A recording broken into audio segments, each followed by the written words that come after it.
Welcome back to Conflicts of Interest. This is episode 806, and I'm the host of the show, Kyle Anzalone. A lot of very big news to break down on today's show, so we're going to jump right into it. Just want to mention to people that I do have the Kyle Anzalone show. We are now verging on 1,000 YouTube subscribers, which would be a milestone that is going to allow us to do more with that show. So certainly head on over and subscribe. On Monday's show, I interviewed Dr. Feroz Sinwa, who is an American trauma surgeon who has made now 2 trips to Gaza since the start of the Israeli genocide there. So he gives us his take and his perspective on what's happening to Gaza and the situation there for the people. And then today on the show, 4:45 Eastern time, you could tune in live. I will be interviewing Joseph Solis Mullins, one of the great writers that we have at the Libertarian Institute. So let's jump into today's news. First up here, Russia-Ukraine agree on prisoner swap, but no progress on a ceasefire. This one from Dave DeCamp, June 2nd, antiwar.com. Russia and Ukrainian officials held a second round of direct talks in Istanbul on Monday and agreed to move forward on another prisoner swap, but did not appear to make any progress towards a ceasefire or a lasting peace deal as the two sides remain far apart. Russia and Ukraine agreed to return bodies of more than 12,000 soldiers and up to 1,200 prisoners of war from each side could also be exchanged. Each side released 1,000 prisoners of war during the first round of talks in mid-May. During the talks on Monday, which lasted about an hour, Russia presented its terms for a peace deal, which included Ukrainian troops withdrawing from territory in 4 oblasts Moscow annexed in 2022. It also requires Ukrainian neutrality and a commitment that Ukraine will remain a non-nuclear armed state and limits on Ukraine's military capabilities. Ukraine's proposal for peace does not include any of the Russian conditions, as the two sides remain very far apart. According to Reuters, Ukraine's outline includes no restrictions on Ukraine's military strength, no recognition of Russian sovereignty over parts of Ukraine already taken by Moscow's forces, and reparations for Ukraine. Ukraine has also been pushing for an unconditional 30-day ceasefire, which Russia has rejected. Moscow did offer a 2 to 3 day truce across certain parts of the front lines to allow sides to collect dead bodies. Ukrainian defense minister said, who led the Ukrainian delegation, offered to hold another round of talks between June 20th and 30th.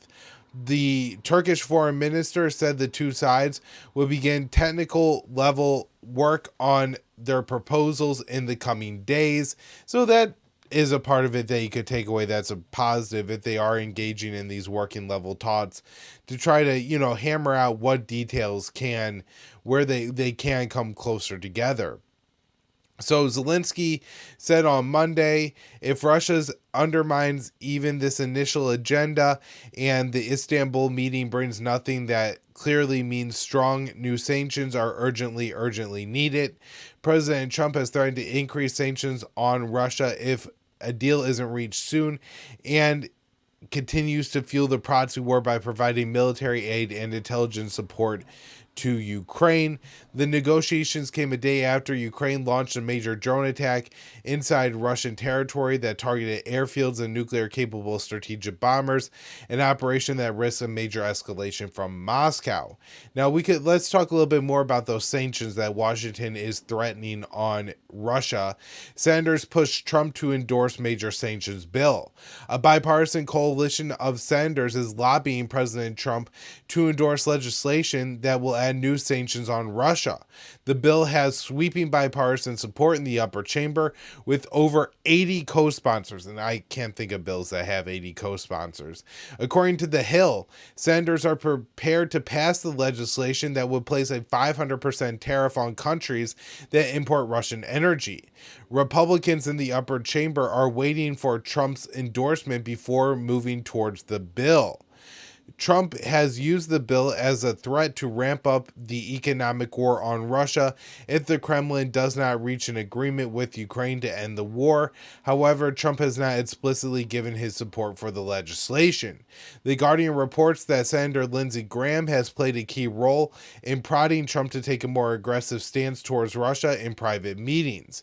And this is a statement from John Hardy of the Foundation for the Defense of Democracy, a very hawkish think tank. Senator Graham deserves a lot of credit for making the case for a tougher pressure on the Kremlin. Carrots clearly haven't worked, so it's time to start using sticks, including by going after Russia's oil revenue. This economic pressure should be paired with substantial military assistance for Ukraine. So the Senate Majority Leader John Thune said the bill could receive a vote as early as this month. The White House is still hopeful that they will be able to strike some sort of deal, but there's a high level of interest here in the Senate on both sides of the aisle in moving on the bill. I think a genuine interest in doing something to make clear to Russia that they need to come to the table. I think this would have a big impact. The White House is considering instructing Republican senators to vote according to their conscience on the legislation. Such a move would give the GOP lawmakers the ability to vote for the bill without Trump giving an explicit endorsement. On the other side of the aisle, Democratic leadership is demanding action on the bill. Senate Minority Leader Chuck Schumer said, "The single best thing President Trump can do to strengthen Ukraine's hand right now is to show that the U.S. stands firmly behind them and squarely against Russia.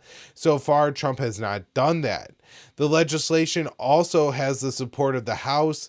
Republican Speaker Mike Johnson said on Monday, "There's many members of Congress that want us to sanction Russia as strongly as we can, and I'm an advocate of that." If passed into law, the legislation would represent a significant escalation in the U.S. economic war on Russia and a break from Trump's campaign pledge to end the war in Ukraine and improve ties with Moscow. Graham has described the bill as the most draconian piece of bill I've ever seen in my life in the Senate. The bill would also spike tensions with China and India.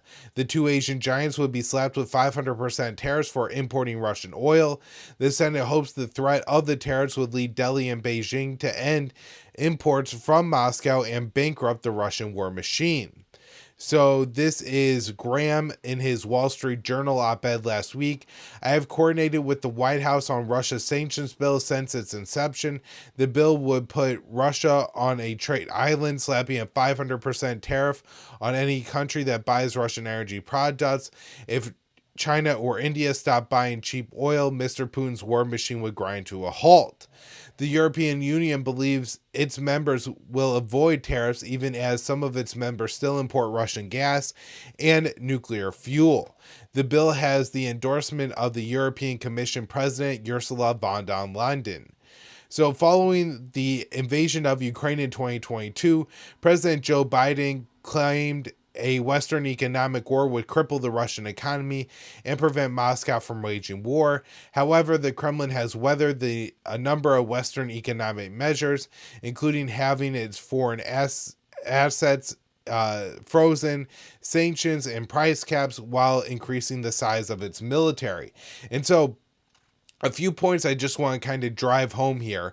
One, the context, the discussion around this measure in the United States right now isn't honest. It's not saying, well, this is just another escalation in the Western economic war against Russia. They're presenting it as Trump hasn't done anything to Russia, and finally he's breaking out the stits after offering so many carrots.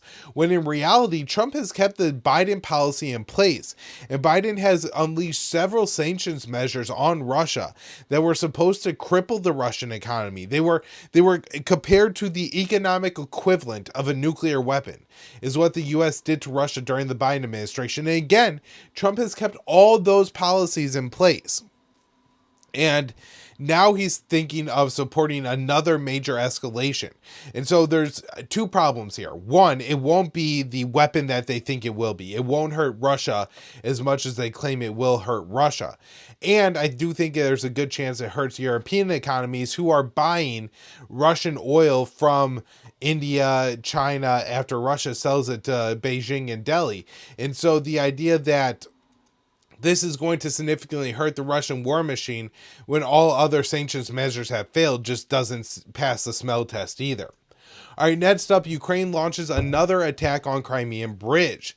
So the Security Service of Ukraine, the SBU, said on Tuesday that it attacked the Russian Crimean Bridge, which connects Crimea to the rest of mainland Russia.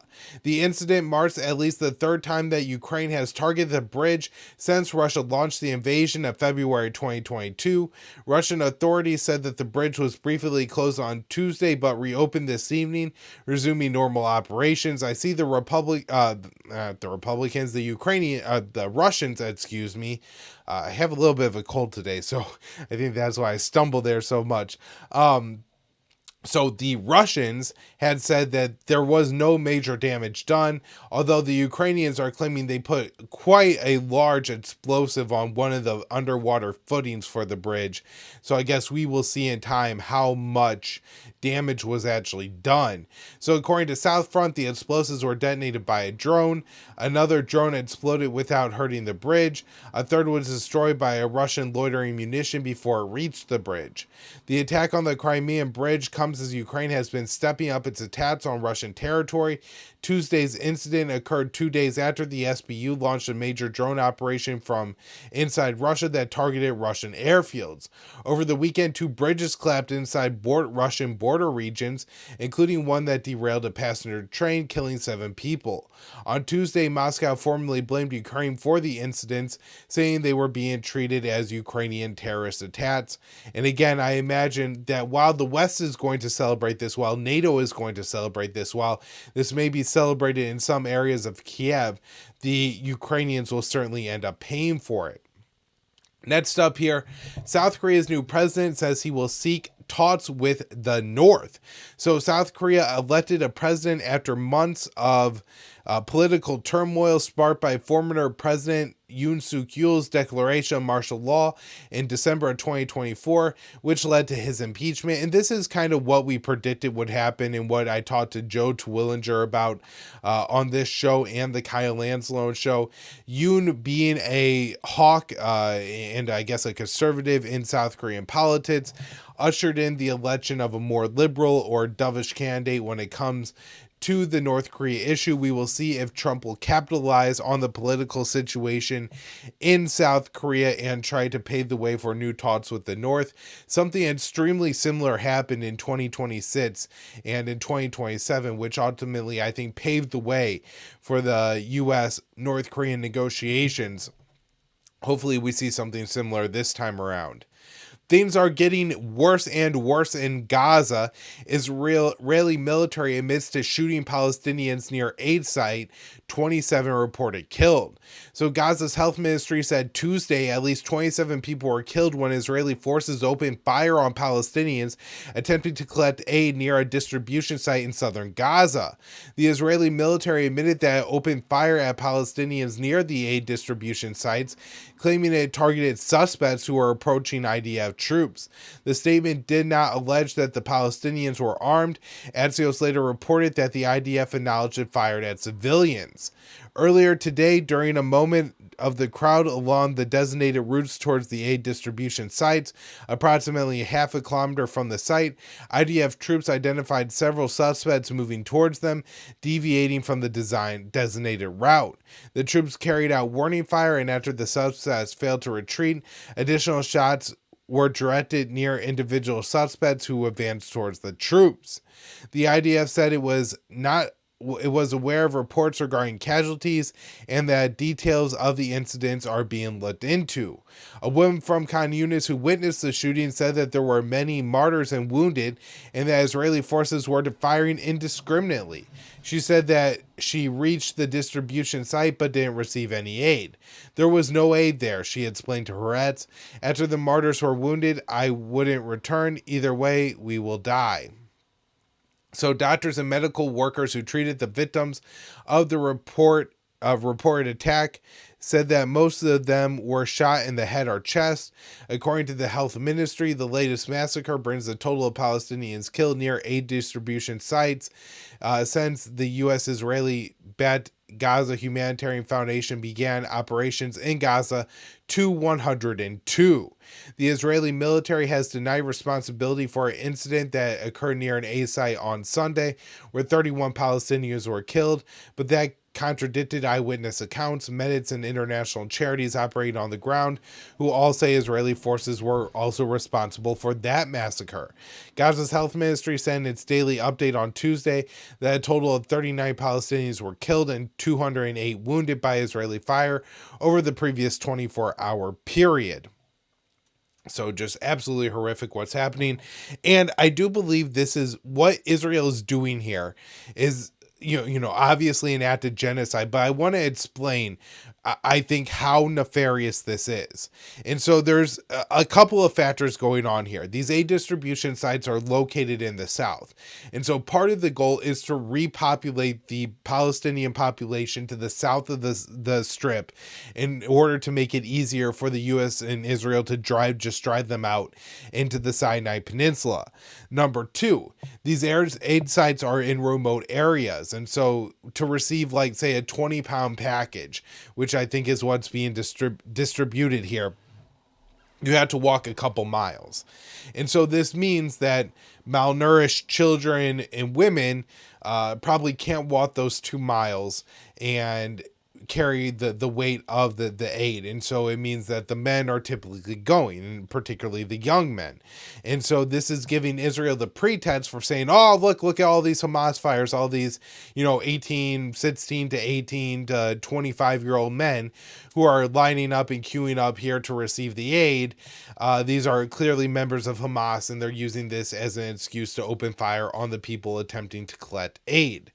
Now, another part to this is I believe it's meant to essentially cause the collapse of Palestinian civil society, to make it so that there's widespread looting and fights over food, and rather than, in the past, the coordinated aid distribution that they've had. There's a couple things that Israel's doing to make sure this is the case. One, aid organizations, if you have a starving population, will typically try to build up the amount of food that they are distributing in the targeted area so that everybody could get some, right? If you're only giving out food to half the people, then half the people are going to be starving. Half the children are going to be starving. This makes people incredibly desperate. It causes looting and fights over food. And so to have enough food to the people you want to distribute aid to is important. And again, this is something that could easily happen in Gaza if they let enough aid in. And then two, shooting, violence, and these type of things around the aid sites, again, are going to create situations where people feel uneasy, they're desperate, they're nervous. And again, this is going to lead to riots and looting and the just breakdown of Palestinian society, which is ultimately what Israel is hoping to do.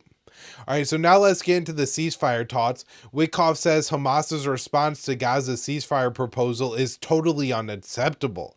So the U.S. Middle East envoy Steve Witkoff has rejected Hamas's response to the U.S.-Israeli ceasefire proposal, calling it totally unacceptable. Hamas responded to the 13-point proposal by offering amendments, including a guarantee for a permanent ceasefire, a change to the timeline on the release of Israeli captives, and a inserted language that said Hamas would cede power to an independent Palestinian committee. So Witkoff said on X on Saturday, I received Hamas's response to the United States' proposal. It is totally unacceptable and will only take us backwards. Hamas should accept the framework proposal we put forward as the basis for proximity talks, which can begin immediately this coming week. A senior Hamas official based in Turkey rejected Witkoff's characterization, saying Hamas agreed to an earlier U.S. proposal, then it was changed by Israel. We did not reject Mr. Witkoff's proposal. We agreed with him on a proposal which he deemed acceptable for negotiation. We then received the other party's response through Mr. Witkoff, which rejected all that had been agreed upon. Under the Israeli proposal that Hamas received, the Palestinian group would release 10 Israeli captives and the bodies of 18 Israelis within the first week of a 60-day truce. Hamas wanted a stronger guarantee that the 60-day truce would be upheld and proposed releasing the 10 hostages and 18 bodies throughout the ceasefire and completing it on the 60th day. A Palestinian official familiar with negotiations told Middle East Eye, Mr. Witkoff's insistence on releasing all the captives in the first week shows ill intention. Based on previous experiences, the Israelis will simply return to full-scale war and sabotage the rest of the agreement, which, again, has happened in the past, so it made sense that that is the Palestinian position. Since Hamas's main demand has been a permanent ceasefire and a full Israeli withdrawal, its proposal included stronger language to that end. It says that on the first day of the ceasefire, indirect negotiations will begin under the auspices of mediators and guaranteeing a permanent ceasefire. Regarding long-term plans for Gaza, the Hamas proposal said an independent technocratic committee will immediately assume management of all affairs within the Gaza Strip upon the start of the agreement's implementation with full authority and responsibilities, which means Hamas would no longer be the governing authority in Gaza. According to Dropsite News, the language about the committee taking over Gaza was included in the original U.S. proposal but was removed by the Israeli one. And so here we have a situation where Hamas is trying to give up governing Gaza and Israel is trying to force the issue. Why? Well, it's the old policy, right?